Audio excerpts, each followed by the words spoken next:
நம்ம கதையோட ஹீரோயினி ஒரு விசித்திரமான பழங்காலத்துக்கு டைம் ட்ராவல் பண்ணிடுறா. அங்கே இருக்கிறவங்க எல்லோரும் இவளை பார்த்து வானத்திலிருந்து வந்த தேவதைன்னு கும்பிட ஆரம்பிக்கிறாங்க. ஆனால் இவ எப்படி அங்கே போனான்னு தெரிஞ்சால் நீங்களே மிரண்டு போயிடுவீங்க.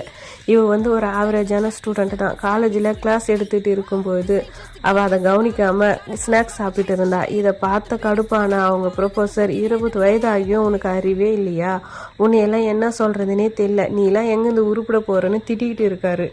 அவர் திட்டுறது எதையும் காதல் வாங்காமல் இவன் நேராக பாத்ரூம்குள்ளே போய் ஒளிஞ்சிக்கிறா. அங்கே போயிட்டு நம்மளை யாரும் இனிமேல் கண்டுபிடிக்க முடியாதுன்னு சிரிச்சுக்கிட்டு இருக்கா. ஆனால் திடீர்னு லைட் எல்லாம் ஆஃப் ஆகுது. அங்கே இருந்த டாய்லெட் காம்பவுண்டு தானாக திறந்து அதில் இருந்து ஒரு ரெட் கலர் ஒளி வருது. அவ்வளோதான். அடுத்த நொடியே இவன் மாயமாக மறைஞ்சு பழங்காலத்தில் இருக்கிற அரண்மனையோட டாய்லெட்குள்ளே போயிடுறா.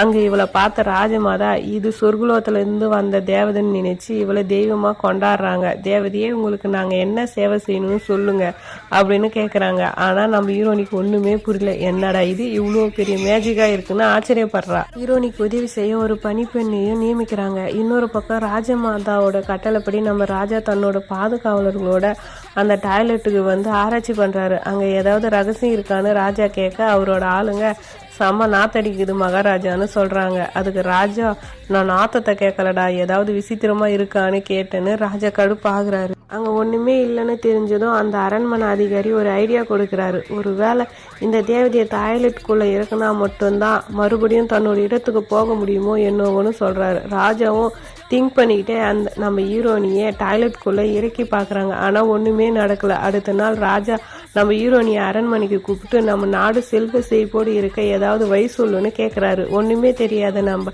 படிப்பு வராத ஹீரோனி எப்படி தெரியும், தலை பிச்சுக்கிற அளவுக்கு யோசிச்சு பார்க்குறா. கடைசியில் அங்கே ஹிஸ்ட்ரி வாத்தியார் சொன்ன ஒரு விஷயம் அவளுக்கு ஞாபகம் வருது. ரொம்ப சீன் போட்டுக்கிட்டு அந்த பெரிய கூட்டத்துக்கு இடையில இவ ஒரு 7 வார்த்தை சொல்கிறா.